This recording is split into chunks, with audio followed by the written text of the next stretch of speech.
lagi di Panit FPL bersama saya Scott Ubay. Dan saya Scott Tonai.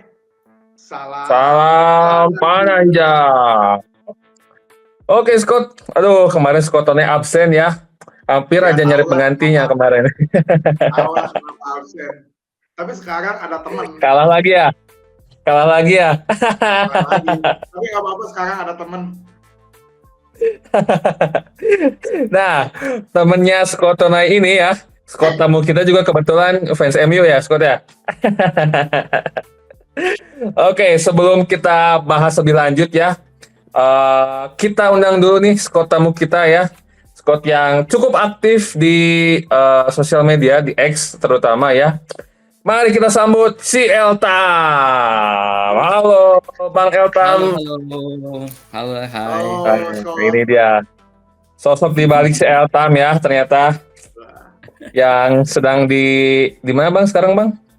Lagi di Spanyol, betul. Gokil. lagi mau Spanyol. hubungin pemain Real Madrid biar bisa join MU kayaknya. Iya, mau di pada minta balik Alvarez mau ke City biar City bagus lagi. Gimana lihat MU sekarang? Aman lah ya? Kacau sih MU ya, tapi itu membuat lebih mudah dalam sisi FPL. Kenapa? Karena kita tidak perlu memilih pemain MU kayak gitu sih. Oke. Ini objektif. Setuju. Tapi perkenalan dulu dong. Ini kan ada mungkin beberapa dari penonton kita belum kenal siapa nih FPL si Elang Hitam nih. Nah mungkin introduction dulu siapa, dari mana, mulai main FPL dari kapan gitu. Oke ya, terima kasih Scott Tonai. Jadi perkenalkan, jadi saya mungkin lebih dikenal dari sisi FPL si Eltam ya, atau mungkin bisa dipanggil Scott Ben, atau sebenarnya lebih nyaman panggil si Eltam sih. Jadi simpelnya singkatnya si Eltam. Jadi baru mulai FPL itu dari tahun 2017-2018. Cuman pada saat itu saya belum main penuh, artinya mungkin DC baru beberapa game week baru merosot, rankingnya merosot, jadi kita sempat kita stop kayak gitu ya.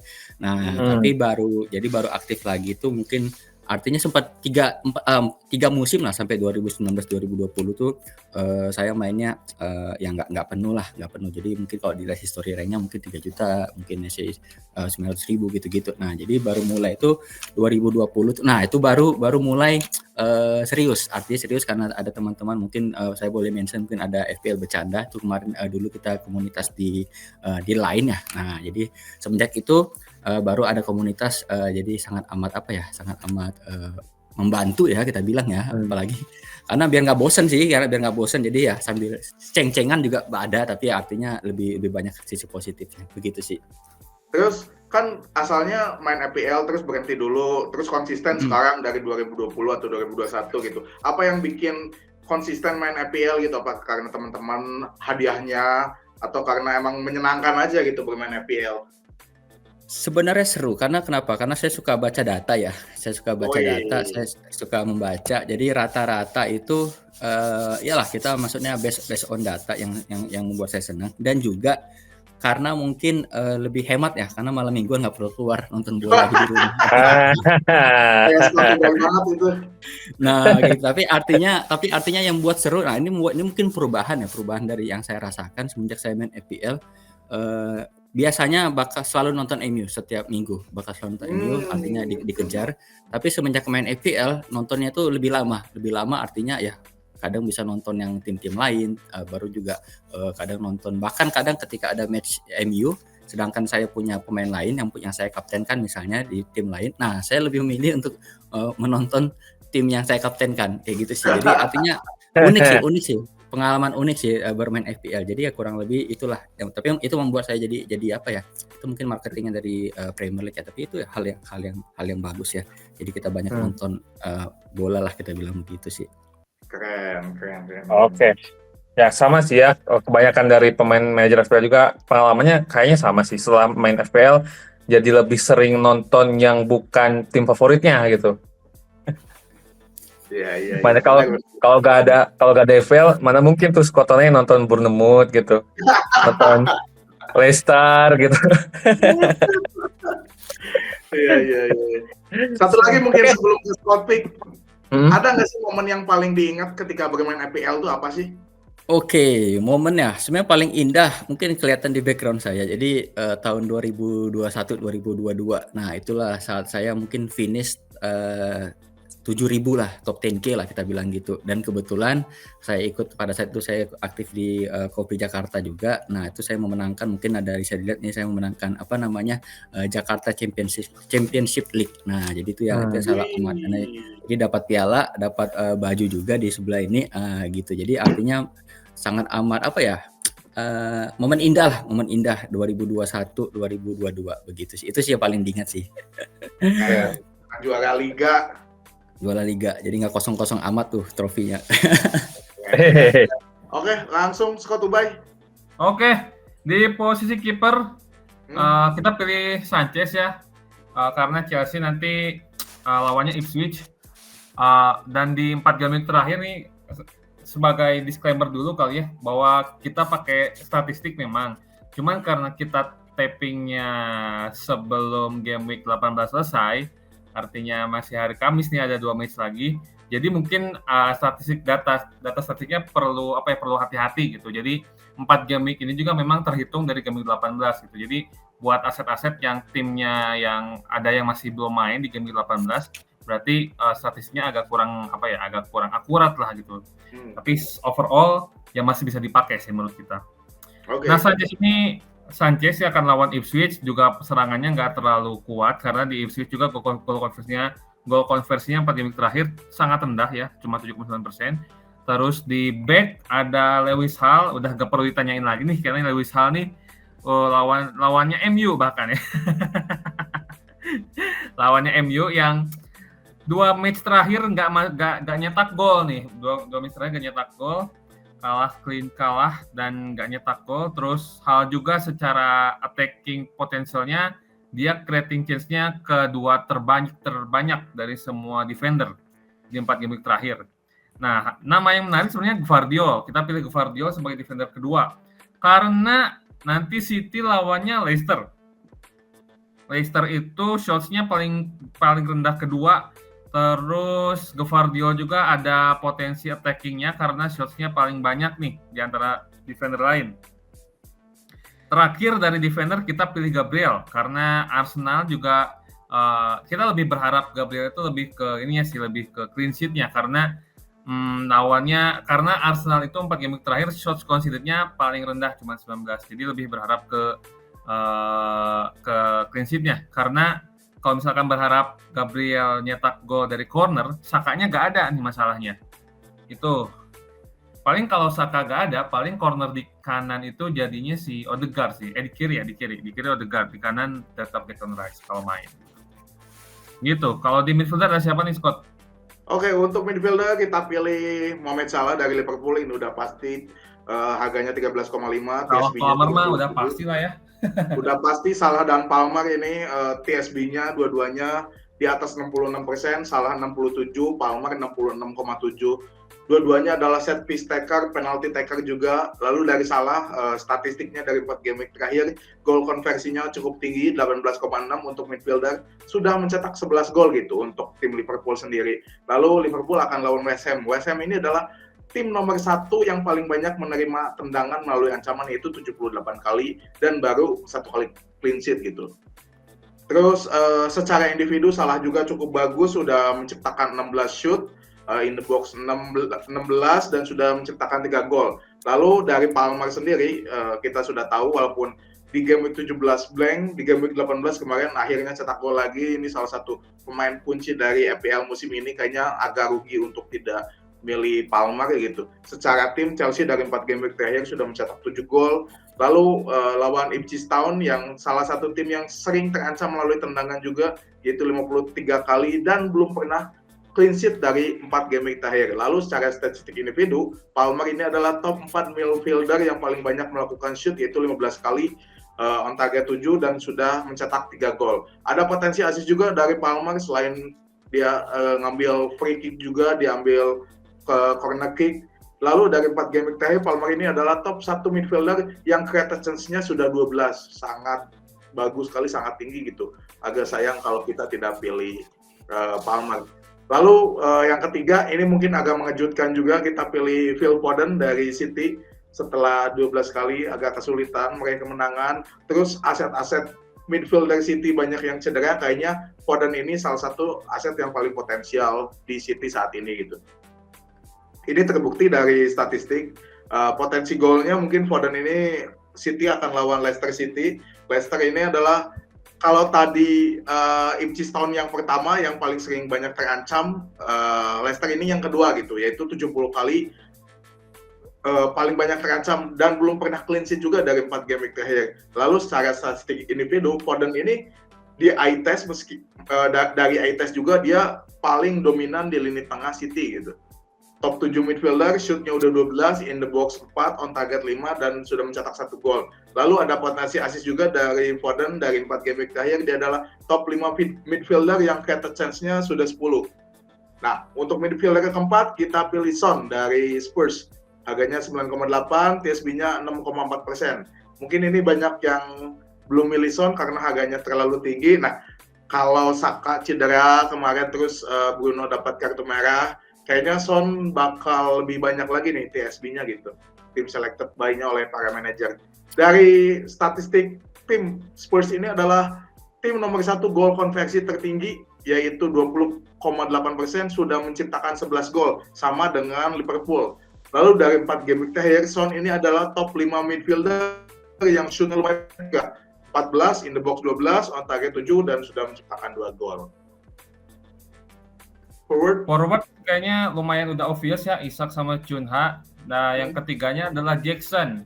Jadi Isak udah pasti. Jackson, nah, Jackson ini kita berarti ngambil 3 triple Chelsea nih, Scott. Wah, iya. Ada Sanchez, Palmer, sama Jackson. Karena Jackson ini ya karena memang kita maksimalin attacking return-nya sih dibanding kita nggak pilih back-nya ya, lebih ke Sanchez. Nah, Jackson ini sebenarnya secara statistik memang Isak, Cunha, dan Jackson ini secara statistik memang yang paling top lah, tiga-tiganya 1, 2, 3 tuh Isak, Cunha, Jackson gitu secara potensinya ya. Terus kalau Isak yang pertama, Cunha mungkin lebih ketiga, Jackson kedua, tapi Cunha lebih menang di efektivitas sih. Jackson mungkin punya dapat banyak peluang, dapat bisa ngelepasin lebih banyak shots, tapi konversinya lebih bagus Cunha gitu. Itu sih yang kalau misalkan kita kenapa pilih Jackson. Sebenarnya ada kandidat lain kayak Wood gitu-gitu, cuman kita lebih pilih 3 ini karena lebih potensial aja dari lawannya dan sebagainya gitu. Nah, sekarang kita dengerin dari si Eltham nih, Scott. Ya, Scott Eltham gimana nih? Kayaknya ini banyak. Kalau tadi kan bilang Scott Eltham itu salah satu dia yang menarik main EPL itu karena data. Coba kita lihat nih. Ada nggak potensi-potensi menarik dari para... Udah dikasih pressure dari awal. Wah, ini berat nih. Oke. Tapi ya sebenarnya Scottnya saya pandit beberapa mungkin beberapa sama. Tapi artinya biasanya saya kasih pengantar tambahan dikit. Jadi biasanya ketika saya memilih pertandingan ke depan, misalnya starting 11 untuk ke depan, biasanya untuk secara umum saya pasti cek dulu tim targetnya siapa. Nah, jadi untuk game 19 ini mungkin ada 5 tim target mungkin yang bisa kita bilang lebih paling menarik ya dari sisi aset FPL. Yang pertama ada Crystal Palace karena dia bakal lawan Southampton. Kemudian ada Liverpool, dia bakal lawan West Ham United. Ada Chelsea yang akan melawan Ipswich, meskipun away. Tottenham dia akan di kandang melawan Wolves, dan juga Manchester City. Nah, ini khusus nih, ini yang bakal seru nih, Manchester City yang akan melawan Leicester. Nah, jadi kalau untuk dari kiper mungkin kurang lebih sama ya. Saya lebih condong ke Sanchez. Kenapa ke Sanchez? Otomatis karena dia melawan Ipswich. Ipswich adalah tim dengan kita bilang ya attackingnya mungkin ya bottom 5 kita bilang begitu selama 6 game terakhir nih dari game week 18 ke belakang. Nah, tetapi artinya apa? Artinya Chelsea ini ada kemungkinan besar clean sheet. Jadi teman-teman kalau misalnya tidak punya Sanchez mungkin bisa cari opsi lain misalnya ke backnya Chelsea. Nah, itu kan mungkin untuk cover poinnya clean sheet. Nah, kemudian untuk back saya pasang 3 back juga, 3 back yang pengen saya yang kita bilang top ya. Kemudian tapi berbedanya adalah ketika misalnya Pandit tadi ngomongnya ada Hall, Gvardiol sama Gabriel, saya setuju ke Hall dan Gabriel. Cuman ada satu nama yang saya suka dari sisi attacking return, yaitu Trent Alexander-Arnold. Dan juga saya udah punya tuh timnya TAA lah kita bilang gitu ya. Kenapa TAA? Otomatis ketika kita berbicara data defense, pemain defense, otomatis kita nggak bisa melupakan TAA karena dia salah satu dengan harga yang cukup mahal, kita bilang gitu ya, 7 komaan. Nah itu dia adalah masih top kita bilang data dari untuk attacking return, untuk potensi attacking return. Nah jadi saya lebih condong ke TAA dibandingkan Gvardiol kayak gitu ya, karena permainan City sedikit sulit dari sisi bertahan dan juga yang mungkin menyerangnya mungkin bagus, tapi otomatis ketika dibandingkan Gvardiol dan TAA lebih unggul dari sisi data-data lainnya. Nah kemudian di tengah betul ada Salah, Palmer juga, saya sepakat dengan itu, ada Son juga. Nah kemudian ada satu nama mungkin yang menarik bagi saya adalah namanya Sarr. Nah jadi ada dari Crystal Palace nih. Nah kebetulan saya baru beli juga tuh kemarin tuh. Cuman kemarin saya udah starter juga di game 18, cuman memang belum rezeki. Tapi dari sisi penampilan saya melihat dari eye test, ini menurut eye test kemarin saya nonton juga itu cukup baik lah kita bilang, karena ada dia mencetak gol tapi karena kalau nggak salah karena offset, jadi ada VAR-nya mengatakan tidak sah. Nah cuman di depan ini agak sedikit berbeda nih, ada Isak. Oke, kita sepakat Isak kita nggak bisa kita tinggalkan. Jadi teman-teman yang belum punya Isak itu wajib punya Isak tuh kayak gitu ya. Jangan sampai, dan juga harus punya cepat. Kenapa? Karena harganya bakal naik tuh kayak gitu ya. Kayak gitu karena Parduain. Nah, betul begitu. Kemudian ini pilihan mungkin kita bisa debatable. Saya pilih Haaland. Kenapa Haaland? Nah, jadi mungkin artinya Kenapa Haaland?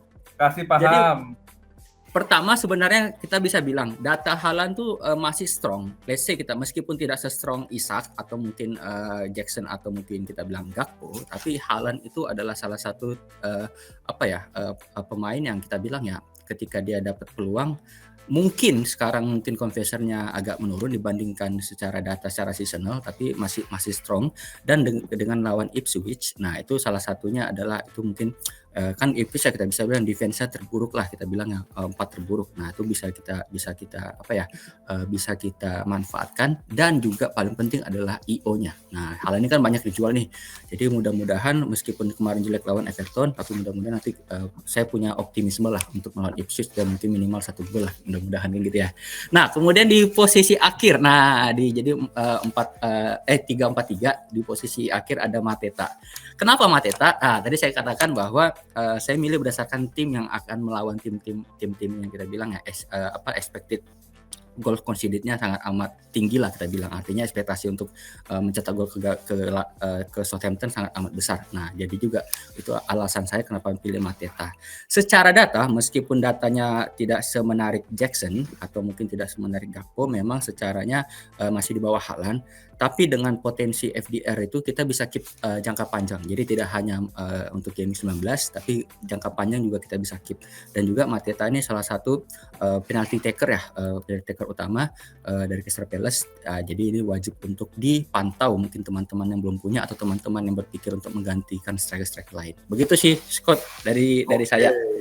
Menarik sih pemilihan Sarr dan juga Mateta ini. Mungkin tadi Mateta secara eye test bagus gitu ya sama Sarr itu. Nah ini mungkin Mateta juga kan salah satu aset terbaik ya di musim kemarin dengan gol-golnya gitu.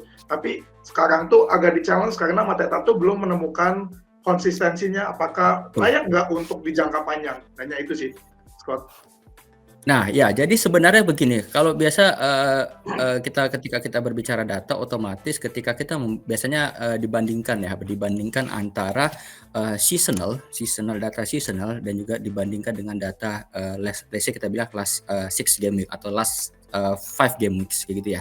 Nah sebenarnya Crystal Palace ini membaik, artinya mungkin di awal musim dia mungkin agak sedikit menurun secara tim, kemudian semakin kesini dia semakin kuat. Dan juga kayak kemarin misalnya contohnya kita lawan Bournemouth, tim yang dengan kita bisa bilang kita bilang cukup positif ya belakangan permainannya. Nah itu mereka bisa mengimbangi gitu kan ya. Nah artinya apa?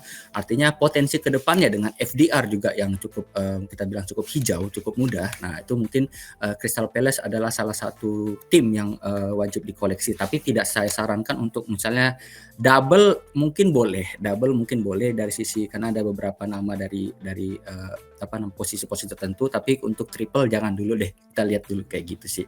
So ya itu untuk menurut pendapat saya. Tadi ada yang menarik sih, ada satu istilah yang menarik, Scott. IO. Nah, mungkin buat pemula-pemula ini agak bingung IO itu apa? Apakah event organizer atau apa nih? IO ini apa dulu? Nah, jadi IO itu sebenarnya effective ownership. Apa artinya? Biasanya simpelnya gini, ini mungkin saya lebih kayak ke bahasa simpel lah ya, bahasa yang bahasa FPL, bahasa awam lah. Ketika kita memilih suatu pemain, pasti teman-teman yang lain juga ada punya pemain tersebut. Let's say kita bilang Salah misalnya. Nah, artinya apa? Ketika kita punya Salah dan teman kita punya Salah, ketika Salah return, ya kita nggak akan ada efeknya. Kenapa? Karena kita sama-sama punya. Nah, jadi dengan IO yang rendah, artinya ketika dia return, nah itu potensi untuk menaikkan ranking kita lebih besar. Jadi simpelnya begitu. Jadi artinya ketika teman-teman ingin mengejar ranking atau mengejar apa, carilah pemain yang berbeda. Jangan nyari pemain yang sama. Tapi kalau teman-teman pengen mempertahankan ranking, nah carilah pemain-pemain yang template atau pemain-pemain yang IO-nya tinggi supaya tidak ada, maksudnya supaya main aman aja. Jadi artinya pemain-pemain yang ditargetin itu kita punya. Jadi ketika dia return, nah kita juga bisa mempertahankan ranking kita. Nah, jadi kayak gitu sih. Simpelnya begitu. Bedanya sama TSB apa?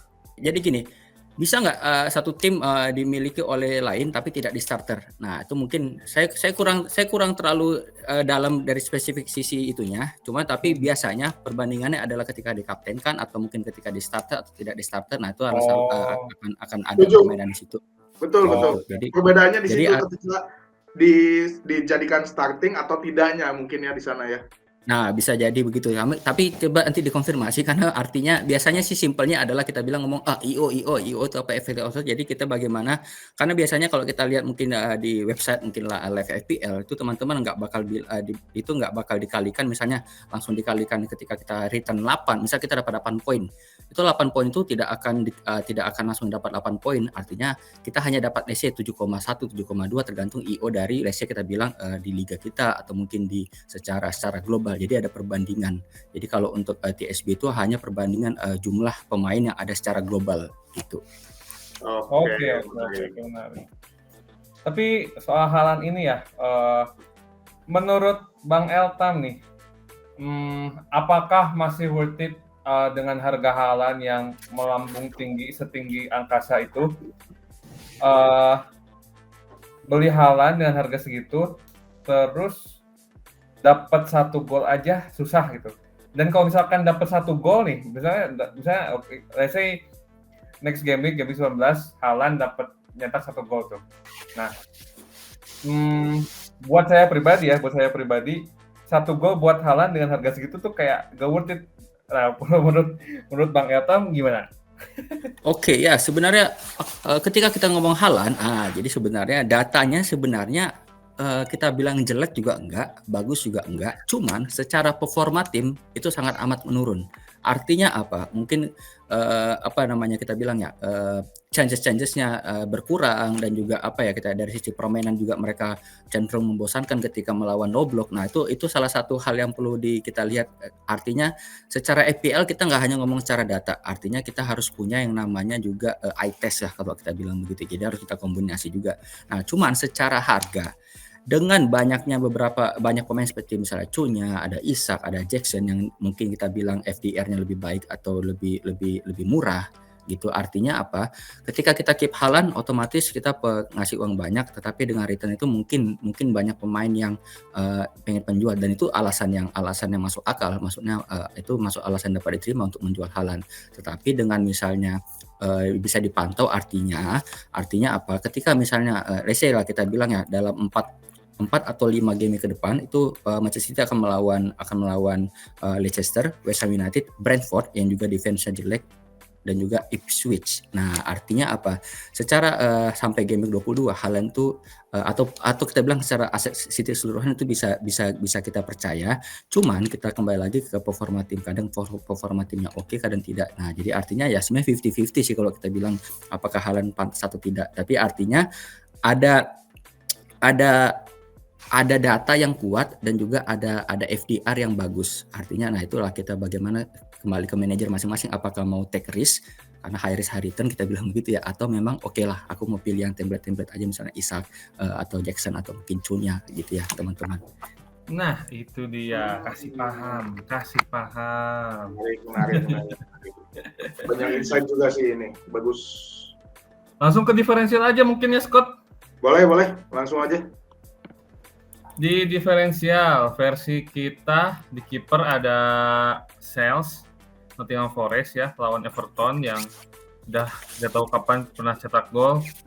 Terus di backnya ada Mitchell dari Crystal Palace ya, sama si tim targetnya Crystal Palace juga salah satunya. Cuman karena TSB-nya Crystal Palace nggak terlalu besar, jadi kita taruh di diferensial gitu. Kalau di midfielder sama forward ada siapa nih, Scott? Midfielder kita sama juga, pilih Ismail Assar dari Palace juga, harganya murah banget 5,8, TSB-nya 2,6. Terus di forward kita pilih Gakpo dari Liverpool karena performnya lagi bagus, jadi kita pilih Gakpo dan juga Ismail Assar. Untuk Scott Eldam gimana? Diferensialnya siapa aja? Nah, ini untuk diferensial mungkin agak sedikit berbeda, tapi salah dari, let's say kita bilang dari goalkeeper, saya lebih pilih Pickford, apalagi dengan dia kemarin save penalti Haaland ya. Kemarin ya, bonus poin. Betul. Dan juga ini yang unik nih. Jadi 6 game terakhir Everton itu defense-nya adalah top 3 di Premier League. Nah, itu mungkin nggak banyak yang tahu, tapi top 3 berdasarkan clean sheet, berdasarkan banyaknya tendangan ke gawang atau expected goals conceded per 90. Okay. Expected goal conceded per 90. Jadi artinya Everton ini baik, dan juga kalau kita bisa bilang bakal mereka kemarin kan batal ya lawan Liverpool ya. Artinya apa, ke depannya mereka bakal ada kita bilang satu double game week antara game week 24 meskipun sekarang lebih condong ke game week 25. Nah, itu jadi artinya dari sisi diferensial untuk game week ini dan seterusnya mungkin bisa, kalau teman-teman yang punya bisa hold Pickford. Kemudian dari sisi back sebenarnya ada dua sih pilihan saya, maksudnya nggak terlalu kaku, artinya ada Munoz. Nah, Munoz ini salah satu pemain Crystal Palace yang juga saya bilang attacking returnnya potensinya baik ya. Kemarin juga beberapa juga saya melihat dari eye test juga beberapa dia menerima bola di titik penalti, di kotak penalti, dan itu sangat amat baik. Kemudian ada juga mungkin kalau teman-teman tidak punya Sanchez, back Chelsea ini bisa di apa ya kita bilang ya, dianalisa. Kenapa dianalisa? Karena kemarin Colwill juga dapat poin assist ya, meskipun sangat amat jarang, tapi dari sisi kita untuk dari sisi clean sheet-nya Chelsea cukup baik, cukup kita bilang potensi melawan Ipswich. Kemudian di tengah ada Maddison nih. Nah, jadi kalau teman-teman Son kemahalan, mungkin ada riskan diferensial dan juga lebih budget pick, itu ada Maddison.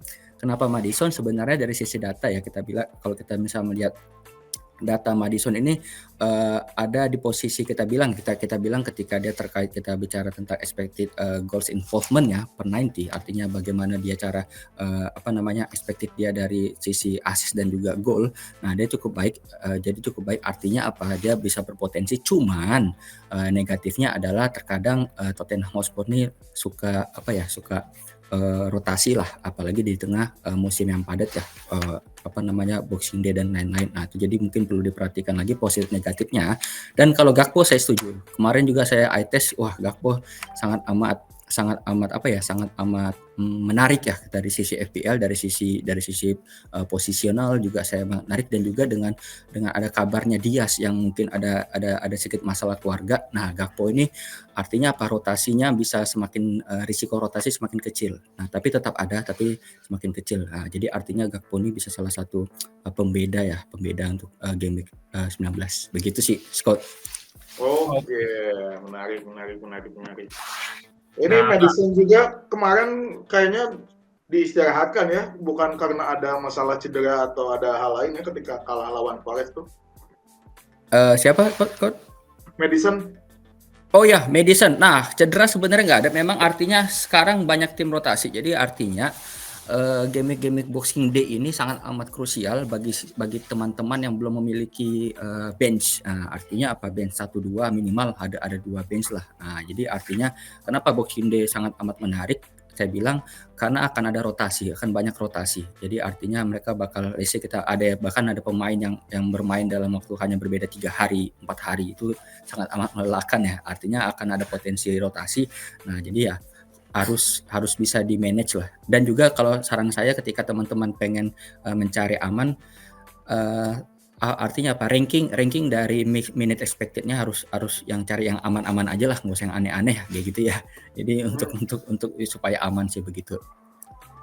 Sama ini sih, Scott, dari Crystal Palace, tadi kan salah satu tim to target ya, Crystal Palace. Terus ada beberapa nama yang sama-sama kita sebutin tuh, dari mulai Michel, Munoz, Ismail Assar, Mateta. Nah, kalau misalkan ada yang nanya nih, Bang Eltam, kalau misalkan kita dari 4 nama atau dari semua asetnya Palace, kira-kira yang paling prioritas siapa tuh? Oke, kalau kita bahas dari attacking return, jadi attacking return artinya oke lah kita bilang clean sheet pasti satu dapat, semua dapat ya, kan gitu ya. Jadi kalau kita bilang dari potensi attacking return, Munoz tuh expected goals involvement-nya lebih tinggi dibandingkan teman-teman lain. Jadi dia paling tertinggi di antara yang lainnya. Positifnya adalah Munoz tuh kemarin sudah suspended, jadi dia sudah bisa aktif lagi, sudah bisa bermain lagi, dan juga artinya mulai dari nol lah, artinya rotasi itu potensi rotasi semakin kecil. Jadi dibandingkan yang mungkin Michel juga ada atau mungkin ada Lacroix gitu-gitu ya. Nah, tetapi atau mungkin Chalobah, tapi dari sisi saya melihat dari potensi attacking-nya lebih condong ke Munoz. Itu sih dari pengamatan saya ya. Begitu. Berarti dari semua aset Palace tuh, Munoz berarti yang paling atas.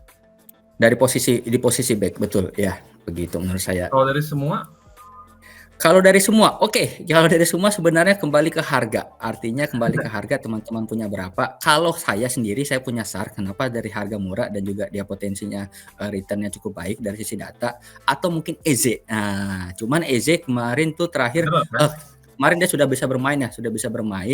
Dan juga artinya potensi untuk rotasinya mungkin semakin kecil. Cuman harganya mungkin lebih tinggi dibandingkan SAR. Tapi artinya pick pemain pasti ada positif negatif, jadi bisa dipilih. Tapi kalau bagi saya ketika teman-teman mau di posisi back bisa Munoz, mau di sisi misalnya defense juga kita bilang goalkeeper juga bisa Henderson, posisi tengah juga kita bisa antara Eze atau SAR, dan posisi depan juga punya Mateta yang adalah penalty taker utama dari si Crystal Palace. Cuman artinya kita bisa lihat Palace ini adalah tim yang masih dia potensinya bagus, potensi kedepannya secara FDR bagus, secara tim juga artinya kita bilang data-datanya menguat, artinya belum kuat tapi menguat, artinya dari tren yang ke bawah ke atas begitu ya. Jadi artinya ada positif negatif, tapi ketika kita memiliki mereka biasanya kan IO-nya atau mungkin kita bilang masih diferensial. Nah, itu sangat amat bagus untuk kita miliki untuk yang mengejar ranking gitu sih teman-teman. Sepakat sih, kalau saya Ismail Assar, saya juga punya, baru beli kemarin. Cakep. Legend Watford soalnya. Legend Watford, Legend Watford. Oke, untuk diferensial nih Scott, kurang lebih ya agak beberapa ada kesamaan lah, cuman Gakpo sih ya yang sama gitu. Cuman di kiper juga ini lawan-lawannya sih, Pickford lawan Sales gitu. Cuman emang sih saya juga ekspektasinya ini game bakal 0-0. Iya, kayaknya sulit juga sih. Ada lagi yang mau ditanyain? Udah, kayaknya cukup mungkin ya. Aman kita ya? langsung aja ke review. Nge-review ya? Oke, kita nge-review. Udah ada 5 nih. Dari ada berapa ya? Ada 40-an kayaknya, 50 ya lupa. Dari 50, 40, 50-an yang melampirkan, gokil melampirkan. Melampirkan capture timnya. Kita udah pilih 5. Yang pertama kita bakal review punyanya si Kamakmur. Waduh, si Kamakmur. @ahli spiritual, tolong sarannya saya harus ganti siapa aja dengan sisa budget. Nah, duitnya 0,8 dan punya 3 FT. Salam panah-panahan. Jadi di kiper dia punya Henderson, ada Sales, di back ada Barco. Buset, masih punya Barco dia. Barco, Anderson, Wan-Bissaka, Hal, Pedro Porro, Bukayo Saka, Palmer, Salah, Fernandes, Soucek, Jopet, Jackson, sama Chunha. Ini kayaknya idol deh, tim idol apa enggak nih Bang? Ada yang mau review duluan? Silakan Scott Boleh. dulu deh. Scott Eltam dulu. Oke, jadi kalau saya melihat ada 3 free transfer dan juga ada banyak yang merah-merah ya. Nah, merah-merah ini mungkin sangat amat perlu diperhatikan karena tadi saya bilang akan ada busy game week, artinya ada Boxing Day, ada mungkin juga menjelang tahun baru kita bakal ada permainan lagi, artinya race-nya hanya 3 sampai 4 hari begitu ya rata-rata. Nah, jadi artinya apa? Yang saya cermati adalah Barco, Saka sama lah Barco Saka. Kenapa Barco Saka? Yang pertama Barco otomatis dia tidak, saya nggak tahu mungkin akan balik ke Brighton atau enggak, tapi artinya bisa dibuang. Atau Saka juga. Kenapa Saka? Karena mungkin terakhir diinfokan itu bakal balik bulan Maret ya. Nah, cedera panjang artinya jangan di hold, apalagi harganya mahal ya 10,2, artinya bisa kita investasikan ke yang lain. Nah, jadi kalau untuk komen dari saya mungkin dari defense juga oke. Maksudnya dari sisi goalkeeper oke, defense mungkin kurang lebih saya mungkin bisa nambahin kalau bisa kan nanti kan ketika Saka dijual akan ada uang ya, akan ada funding, kemudian itu bisa diperkuat ke Arsenal, Liverpool atau enggak Chelsea. Nah, jadi itu sangat amat baik. Kemudian di sisi midfielder mungkin saya lihat ya Saka bisa dijual, misalnya sih kita bisa ngambil Eze atau mungkin pemain Crystal Palace atau mungkin pemain-pemain lain yang seperti ya kita bilang mungkin kalau emang bisa duetkan ke Enzo atau bagaimana, itu kembali ke manajernya. Dari sisi depan saya lihat cukup kuat, namun dengan adanya berita Cuna, nah ini Cuna ini nggak jadi-jadi nih ya, nggak jadi-jadi di band, tapi memang artinya memang butuh proses. Tapi butuh Isak. Tadi saya bilang Isak ini adalah pemain-pemain esensial. Jadi kita bilang pemain esensial adalah Isak, pemain esensial adalah Isak. Artinya wajib punya Isak, mungkin bisa diganti ke Cunha kayak gitu sih. Itu sih dari saya ya kayak gitu. Gimana kira-kira menurut Scott Tonai? Kalau menurut saya sih agak kurang lebih setuju. Mungkin kalau dia punya 3 free transfer, kayaknya 3 gelandang harus dibuang dulu sih. Kalau di Barco meskipun dia belum pasti balik ke Brighton, tapi kayaknya belum ada urgensi terlalu besar karena di defender ini untuk mencari clean sheet agak sulit. Potensinya adalah di attacking, di assist kalau nggak di goal. Nah, kayaknya untuk defendernya nggak terlalu urgensi, tapi kalau di tengah kayaknya 3 yang merah ini harus segera diganti sih, Bruno, Saka dan juga Soucek gitu. Mungkin penggantinya bisa ambil ke midfielder seperti Son atau Maddison. Terus tadi di diferensialnya ada Ismail Lassar mungkin. Itu mungkin yang utamanya kalau saya di tengah sih. Jadi lebih potensi untuk ngambil poin-poin di tengah. Karena Cuna belum ada ban juga kan. Terus di depan masih aman sih kalau Cuna sama Jackson pakai 3-5-2 kayaknya masih aman ini. Yang utama adalah 3 di midfielder di tengah untuk dapat poin. Oke, kita next ke punyanya Ignis Purgatorius at Danskate. Punya 1 free transfer, 3,1 in the box. Bruno ganti siapa bang? Cuman ini nggak kelihatan. Minta saran untuk ganti Bruno aja kayaknya ya. Iya ini, tapi nggak kelihatan base-nya ini. Tapi coba Scott Dubai gimana ganti Bruno siapa? Dengan budget 8,8 dan dia punya 3 in the bank, berarti 10 lebih dia punya in the bank. Kalau di game week sekarang sih siapa ya? Kalau ini tuh bakal kaya raya, cuman terus kayak tergiur pengen foya-foya gitu biasanya. Nah, biasanya gitu tuh psikologi pemain FPL tuh. Nah, kalau saya sih lebih ke tetap ke Sar sih. Berarti bakal kaya raya dan dia punya tabungan untuk di game berikutnya ya kayaknya. Benar. Scott Elton gimana? Ya, jadi ini mungkin sedikit sharing ya, kita bilang sebenarnya kayak let's say kita bilang kita ada pemain yang pengen kita ganti. Contohnya misalnya ini kita pengen ganti Bruno ya. Nah, itu tadi kan saya sempat mengatakan kayak ada Son atau Maddison. Cuman kembali lagi Tottenham adalah Tottenham, artinya mungkin ada bisa satu pertandingan mereka banyak return, ada pertandingan lain juga kadang harus dimenangkan, terkadang tidak konsisten. Nah, jadi ada salah sisi. Tapi mungkin Maddison atau nama Son mungkin cukup oke, atau Manchester City. Cuman ya kembali lagi saya bilang secara tim mereka kurang bermain atraktif, tapi artinya dari sisi FDR untuk 5 4 ke 5 match FDR cukup baik, jadi mungkin bisa Foden atau mungkin Bernardo Silva. Nah itu kembali, cuman kalau untuk sangat amat berbeda sangat tidak saya sarankan, jadi mungkin lebih condong ke Crystal Palace di akhirnya, antara Sar atau Eze kayak gitu sih. Itu untuk mengganti Bruno. Oke. Ada tambahan nggak Scott Onai? Udah sih cukup kayaknya ganti Bruno. Setuju juga tadi aset-aset Spurs kayak Madison atau Son karena harganya nggak terlalu jauh. Dia punya 3 in the bank. Kalau dia mau kayak di game week selanjutnya mungkin ganti kayak Ismail Assar atau midfielder yang budgetnya di bawah 8 gitu. Alright. Kita next ke Jerapah. Dengkul Penyu, boleh direview 2 free transfer in the bank-nya 0,6. Adapun dia punya Fabianski, Dubravka. Saya suka sini kipernya. Fabianski, Dubravka, Aina, Gabriel, Robinson, Mikolenko. Di midnya Madison, Salah, Diaz, Kluivert, Johnson, Jackson, Isak, Havertz. Di review ya. Dia punya 2 transfer. Diaz, nggak punya Palmer, bro. Oh iya.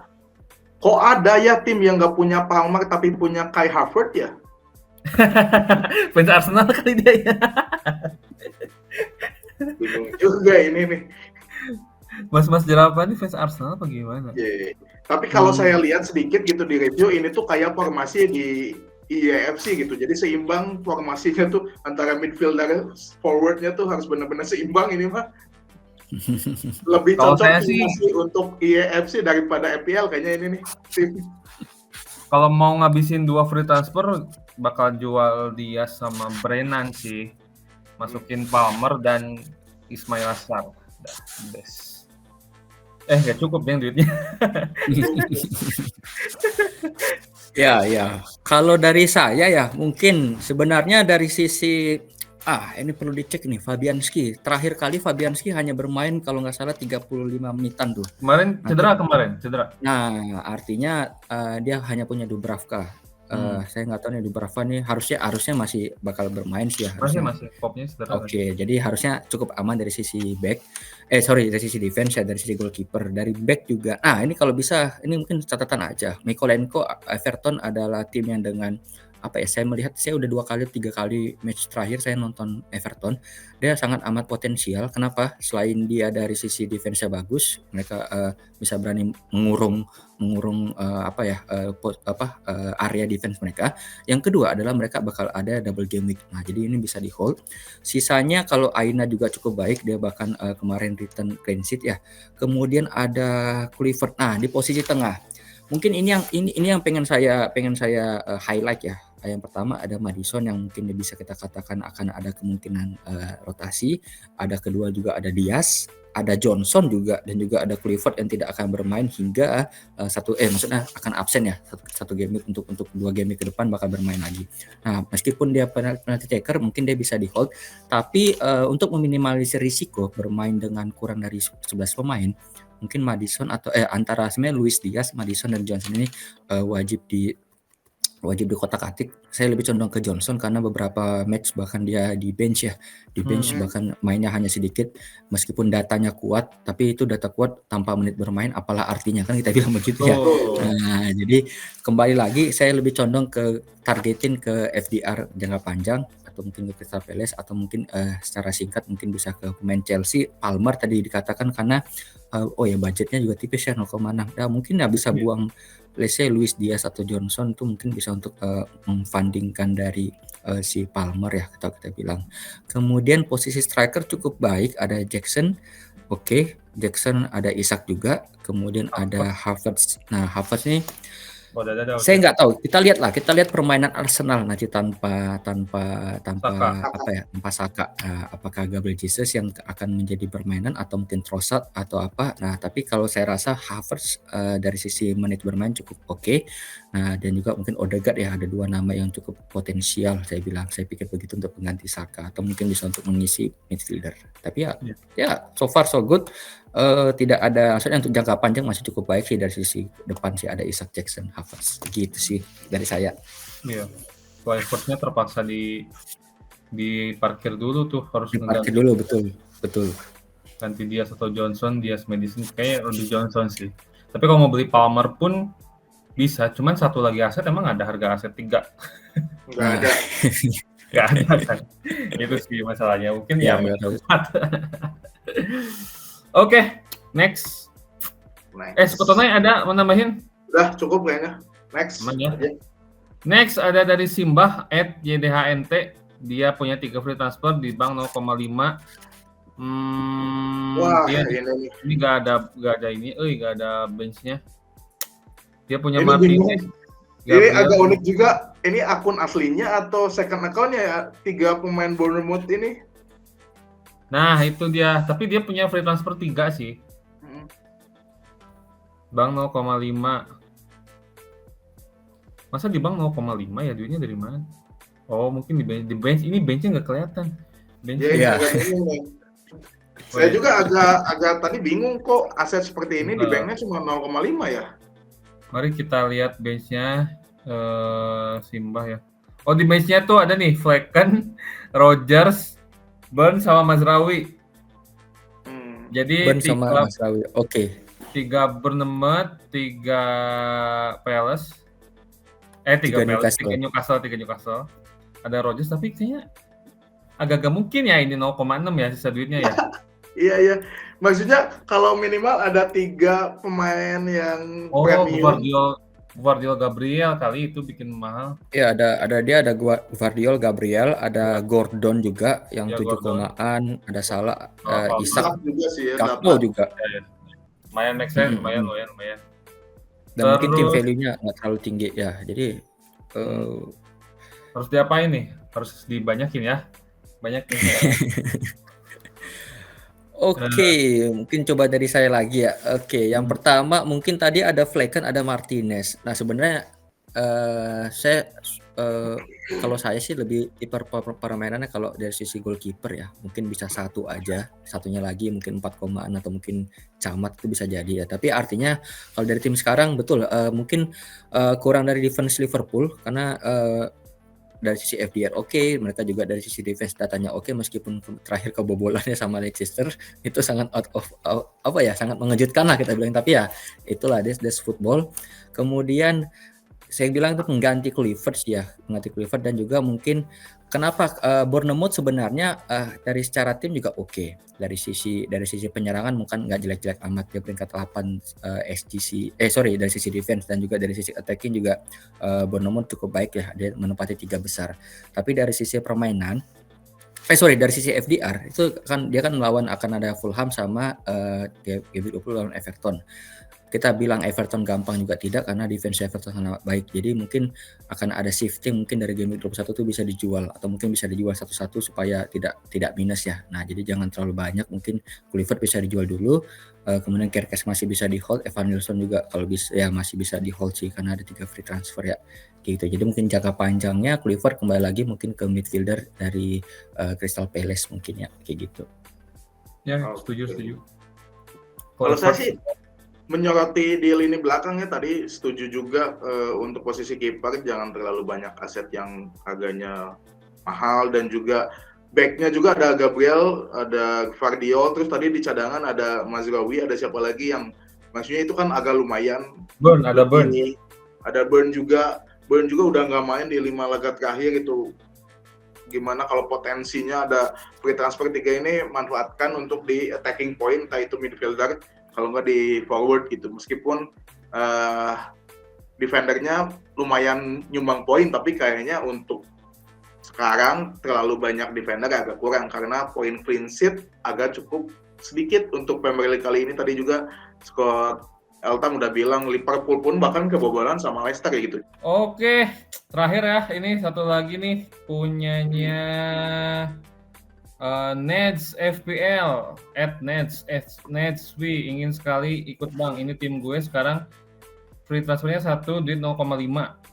Ada Verbruggen, Gabriel, Poroha, Semenyo, Son, Palmer, Salah, Raul, Jackson, Jopet, Bumo, Wan-Bissaka, Gehi, Flecken. Nah, gimana tuh? Nggak ada keluhan sih, pengen di review aja. Ini dari 5 tadi kayaknya ini salah satu aset yang terbaik sih, maksudnya seimbang di semua lini, bahkan cadangannya pun ada Mbeumo gitu.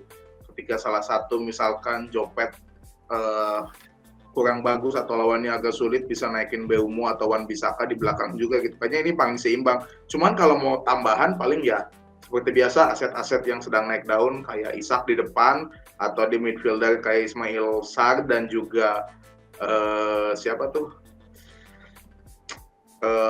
Madison mungkin bisa jadi tambahan gitu. Kalau nggak Cuna di depannya itu aja sih. Sisanya masih oke. Cuman Raul aja ini yang jadi permasalahan, udah 4 game week.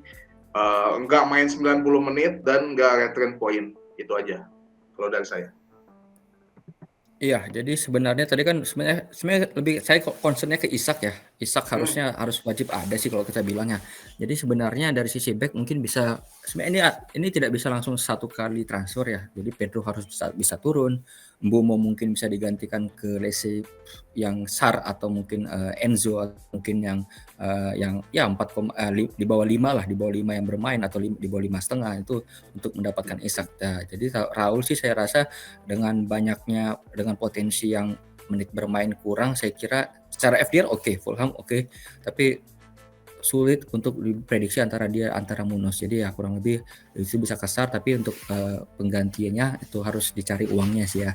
Harus ada karena free transfer hanya satu, tapi bisa di keep dulu sih kayak gitu sih. Karena juga Isak lawan Manchester United gitu ya, tapi ya akan ada 50-50 game di sana sih. Betul. Gitu sih. Satu baik gimana? Nambahin dikit sih, dia punya satu free transfer ya. Ya memang harus ke Isak sih, cuman nggak bisa sekali transfer, bener harus minus kalau mau langsung minus 4. Tapi kalau PD tanpa Isak sih nggak usah transfer. Udah gini aja, percaya sama Raul, sama Jopet. Atau main 4-5-1. West Ham lawan siapa sih? West Ham lawan nggak bisa dengan West Ham lawan Liverpool udah kali. 3-5-2 mungkin. Mbeumo masuk aja lah. Ganti Raul, Jopet, Aston Villa. Sebenarnya gini juga oke sih. Tapi Mbeumo lawannya sulit Arsenal, jadi udah 3-4-3 aja. Tabung satu free transfer. Bismillah Isak blank. Besoknya baru beli Isak. Nah, iya. Harus lebih dari 1 kali, 2 kali tuh, bahkan lebih dari 2 transfer tuh harusnya tuh. Gitu sih. Udah, ada lagi yang mau nambahin nih?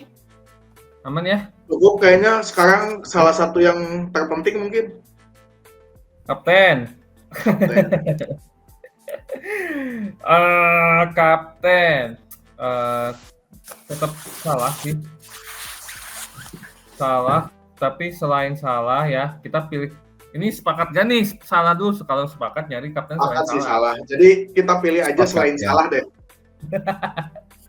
Yaudah, kapten selain salah. Aduh sulit nih. Sebenarnya ini mungkin share sedikit. Pemilihan kapten biasanya kalau saya kembali ke teman-teman, monggo silakan kalau pengen berbeda. Biasanya saya cari dulu siapa tim dengan expected goals conceded yang paling tinggi. Kan misalnya ada Leicester, ada mungkin Brentford, kita bilang mungkin ada Ipswich. Nah, kemudian kita cari tim yang yang attackingnya oke. Misalnya kita bilang Palmer salah satunya mungkin bisa jadi calon karena dia bakal lawan Ipswich ya. Nah, jadi antara Saka dan juga mereka sama-sama away ya. Salah lawan Liverpool, lawan West Ham United away, Palmer juga lawan Ipswich. Nah, jadi ini 50-50. Tapi bisa selain Salah mungkin bisa ke Palmer mungkin ya. Antara dua itu sih yang 50-50 juga sih harusnya sih. Kayak gitu. Palmer mah sepertinya banyak juga yang pilih gak sih, Bang Eltam? Iya, Palmer. Artinya sebenarnya dia juga sebenarnya kemarin juga 1 gol ya, terakhir 1 gol meskipun Chelsea kalah lawan Fulham itu gol benar di comeback ya. Nah, tapi terserah Chelsea mau kalah, mau dibantai terserah, yang penting Palmer. Iya betul, yang penting Palmer return itu sih. Jadi mungkin antara Salah atau Palmer. Kalau dari saya ya. Kalau Scottnya siapa Scott? Palmer sama, udah nggak ada pilihan lain. Palmer ya? Palmer aja udah. Meskipun ada Eh, potensi di Madison atau enggak di Son gitu, tapi lihat Spurs yang lebih tidak konsisten dibanding Chelsea, kayaknya pemilihan Palmer udah paling cocok selain Salah. Kalau saya sih ini kapten bukan diferensial lagi, tapi ini kapten ngawang bin feeling gitu ya. Foden sih, Foden. Foden. Foden. Oke, Foden. menarik. Menarik, Foden. Foden. Udah sama TSB rendah, apalagi IO-nya ya kan? Hmm. Gitu sih. Oke. Kita udah bahas semuanya ya dari Scott Pick, lalu nge-review 5 tim hasil kita pilih dari followers-followersnya Panit FPL. Sebelum kita tutup, mungkin Bang Eltam bisa bisa nyebutin aktif di mana aja, terus kalau mau nge-reach Bang Eltam itu gimana, itu boleh, silahkan. Oke ya, jadi seperti di gambar ya, seperti di background saya. Nah, jadi ada saya aktif. Sebenarnya aktif sih di Twitter ya, Twitter aktif, tapi Instagram hanya sebagai untuk timeline tiap game weeknya. Saya sharing juga, ada draft, ada live score, ada juga saya juga biasanya update tentang ranking baik itu dunia atau mungkin ranking dari secara dari FPL research lah kita bilang gitu ya, kayak all time rank. Dan kalau jadi teman-teman bisa follow Instagram atau di Twitter.